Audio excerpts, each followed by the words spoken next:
দেখতেই পাচ্ছেন কৃষ্ণকালী মায়ের মন্দিরে যাব,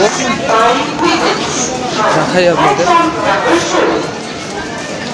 তো আগে যেখানে ছিল, আগে প্ল্যাটফর্ম মানে 1 নম্বর প্ল্যাটফর্ম দিয়ে যেতে হতো, এখন 7 নম্বর যে প্ল্যাটফর্ম সেখান দিয়ে আমরা যাব।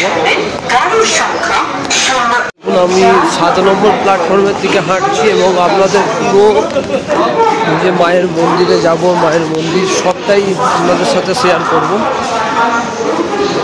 দেখুন আমি 7 নম্বর প্ল্যাটফর্মের দিকে হাঁটছি।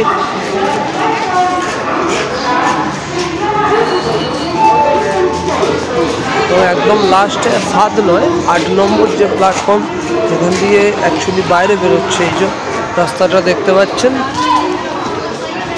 তো এইদিকে আমরা যাব। এবার সোজা আমরা হেঁটে যাব, কারণ এইদিকে টোটোগুলো থাকে। কৃষ্ণকালী মায়ের মন্দিরে যাওয়ার যে টোটো, সেই টোটোগুলো আমরা এখান থেকেই পাবো বাইরে থেকে। এই যে রাস্তাটা দেখতে পাচ্ছেন, সোজা এই রাস্তাটা দিয়ে আমরা যাব কৃষ্ণকালী মায়ের মন্দিরে যাওয়ার জন্য। যে টোটো পাওয়া যায় টোটো ধরার জন্য, তো টোটো করেও আমরা যেতে পারবো, বাসে করেও যেতে পারবো। তো আমরা এবার কৃষ্ণকালী মায়ের মন্দিরের দিকে যাচ্ছি। এই মায়েরাও আছেন আমাদের সাথে, এই মায়েরাও যাচ্ছেন সবাই মিলে, তো ওনারাও যাবেন মায়ের কাছে। তো চলুন আমরা সবাই মিলে আবার বলি জয় কৃষ্ণকালী মায়ের জয়। এই যে নাদরা আশ্রম দেখতে পাচ্ছেন, নাদরা আশ্রম পেরিয়েই আমাদের যেতে হবে বেলোরার দিকে। কৃষ্ণকালী মায়ের মন্দিরের দিকে আমরা নাদরা আশ্রম পেরিয়েই যাব। তো এবার আমরা মায়ের মন্দিরে ঢুকতে চলেছি, আর কিছুটা রাস্তা।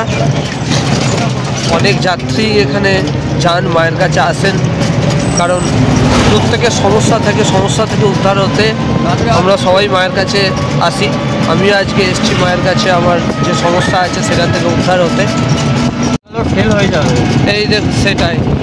এই দেখুন আমরা মায়ের মন্দিরের কাছে চলেই এসেছি। এখন সব কালকে রাত্রিরে ভিড়টা দেখুন, কত মানুষের ভিড় এবং এখানে কত দোকানপাট বসেছে।